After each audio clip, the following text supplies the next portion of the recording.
বাংলাদেশে হিন্দুদের ওপর লাগাতার নির্যাতনের প্রতিবাদ স্বরূপ বাংলাদেশের পর্যটকদের পরিষেবা বন্ধ করে দেওয়ার ডাক দেওয়া হলো এবং সেই ডাক দিয়ে পোস্টার পড়লো জলপাইগুড়িতে।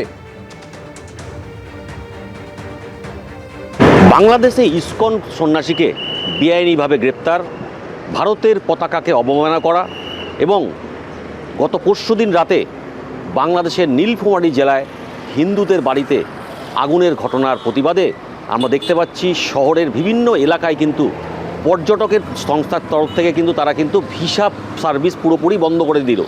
শহর সহ বিভিন্ন জেলার বিভিন্ন এলাকায় কিন্তু তারা কিন্তু পোস্টার লাগানো শুরু করে দিয়েছে। আমরা দেখতে পাচ্ছি এই মুহূর্তে এখানে বয়কট লেখা রয়েছে, বাংলাদেশ বয়কট বলে একটি পোস্টার আমরা দেখতে পাচ্ছি। এটা কিন্তু এই পর্যটন সংস্থার তরফ থেকে কিন্তু এই পোস্টার বিভিন্ন জায়গায় কিন্তু তারা লাগিয়ে দিচ্ছে।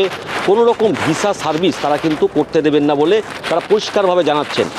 একটাই বক্তব্য যে এই সময় যেহেতু ডিসেম্বর মাস, প্রচুর বাংলাদেশি পর্যটক কিন্তু ডুয়ার্সে আসেন এবং বিভিন্ন জায়গায় যান, এমনকি বাংলাদেশেও কিন্তু আসেন।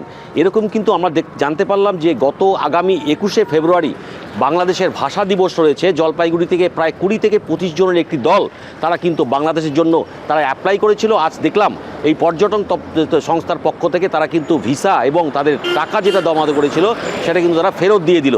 আমরা দেখতে পাচ্ছি এরকমভাবেই বিভিন্ন জায়গায় কিন্তু পর্যটক সংস্থার তরফ থেকে তারা কিন্তু বাংলাদেশ বয়কট সার্ভিস বন্ধ করে দেওয়া হলো। এইভাবে কিন্তু তারা পোস্টার বিভিন্ন জায়গায় তারা লাগাচ্ছে। রাজা চট্টোপাধ্যায়, এবিপি আনন্দ, জলপাইগুড়ি। যেভাবে চিন্ময় স্বামীকে গ্রেপ্তার করা হলো তার অবিলম্বে মুক্তির দাবি রাখছি।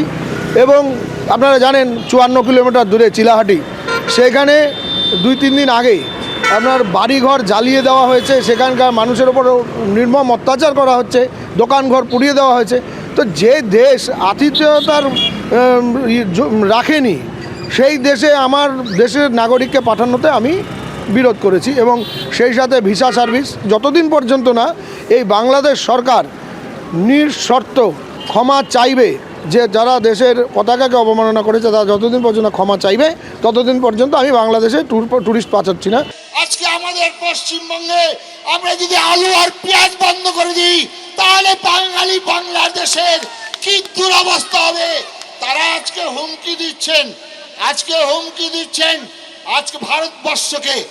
আজকে আমরা তাই ভারতবর্ষের প্রধানমন্ত্রীর কাছে আমরা আবেদন করেছি, স্বরাষ্ট্রমন্ত্রীর কাছে আবেদন করেছি। আমি হিলি বর্ডারে গিয়েছিলাম। দুর্ভাগ্য যে যারা বাংলাদেশটাকে স্বাধীনতার জন্য আন্দোলন করে প্রাণদান করলেন তারা আজকে এক মুঠা, আজকে একটু জল দাও, একটু খাবার দাও, কাতর আর্তনাদ, বর্ডারকে সিল করে দেওয়া হয়েছে, আমাদের আসতে দেওয়া হচ্ছে না কেন?